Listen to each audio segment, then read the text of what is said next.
At the very least, we should all be following developments in hydroxychloroquine's use with interest and measured hope. Why wouldn't we be? Well, here's why. Donald Trump is for it. Several days ago, the president expressed confidence in hydroxychloroquine as a treatment for the epidemic. That was it for the media. If Trump is for it, they're against it, even if it might save American lives. What reactive children they are. And they immediately began a sustained push to discredit the drug long before the clinical results were in. CNN ran a story accusing the president of, quote, peddling unsubstantiated hope in dark times. NBC News parroted the line, blasting Trump for selling, quote, false hope. Is it possible that your impulse to put a positive spin on things may be giving Americans a false sense of hope? No, I don't think so. Misrepresenting the preparedness right now? No, I don't think so. I think that I think it's got the not yet approved drug. Such a lovely question. Look, it may work and it may not work, and I agree with the doctor what he said. May work, may not work. I feel good about it. Well, in the midst of this propaganda blitz, a man in Arizona died after eating fish tank cleaner that contained chloroquine as an ingredient, and that was it. Suddenly, the president himself had all but murdered this poor guy with some quack medical cure called chloroquine. Here was CNN's description of it. A game changer. That is how President Trump describes the anti-malarial drug chloroquine. It's now one of 69 drugs being investigated as potential treatment against coronavirus. The problem, it has not yet been approved. And in Arizona, one man has died after an apparent attempt to self-medicate with that drug. So during the course of that segment, by the way, CNN never mentioned that the man ate aquarium cleaner and not medicine. They lied about the substantial, in fact, the central facts of what happened because they thought it might advance a political agenda. Then they informed viewers that Trump was also killing people in Nigeria. John, after President Trump touted the use of chloroquine as a possible treatment for COVID-19, 3 Nigerians have overdosed from that drug, according to Nigerian health officials. Now, keep in mind, this isn't a tax bill they're lying about. It's a potentially life-saving medicine that we are desperately trying to evaluate in the middle of a global pandemic. And it's not just CNN that's doing it. Consider this Bloomberg News story from last night. Quote, chloroquine no better than regular coronavirus care, study finds.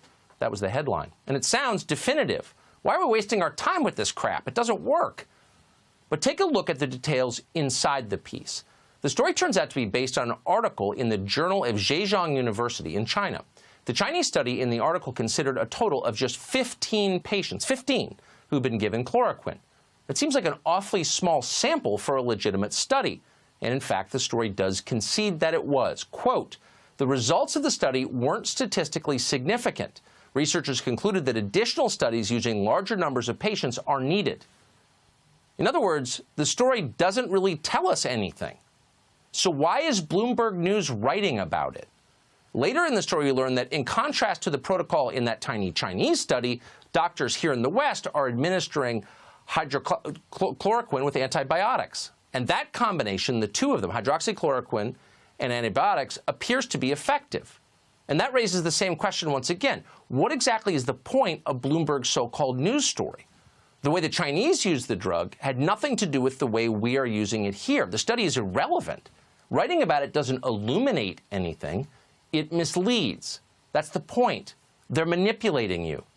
This is what happens when science becomes political. Suddenly people start lying, and you can't trust anything you hear. That's a very dangerous thing to do at a moment like this. The truth is essential. Just yesterday, the governor of Nevada, Steve Sisolak, issued an emergency order that banned doctors in his state from prescribing hydroxychloroquine as a treatment for coronavirus unless it's administered in a hospital setting. Now, Sisolak is a politician. He's not a doctor. But he didn't hesitate to pronounce the drug, quote, unproven as a treatment for coronavirus. Well, that's true as a technical matter. But doctors prescribe medicines in new ways all the time. It's called off-label usage. It's legal and very common in places where Democratic governors don't decide to micromanage the details of medical care. So why did Sisolak do this? His statement suggested that hydroxychloroquine was somehow a threat to public health. But the real reason was likely the opposite of that. The governor was afraid of running out of it. Pharmacists across the country have reported a large increase in requests for the drug. Some of the requests have come from doctors who appear to be stockpiling it for themselves and for their families. This resulted in shortages. That is a problem, and it's a problem for a number of reasons, including because the drug is also used to treat chronic diseases like lupus and rheumatoid arthritis. But there's one thing that it does prove conclusively. Donald Trump is not the only person who thinks hydroxychloroquine might be effective. A lot of practicing physicians think so too. Our leaders should be clear about that.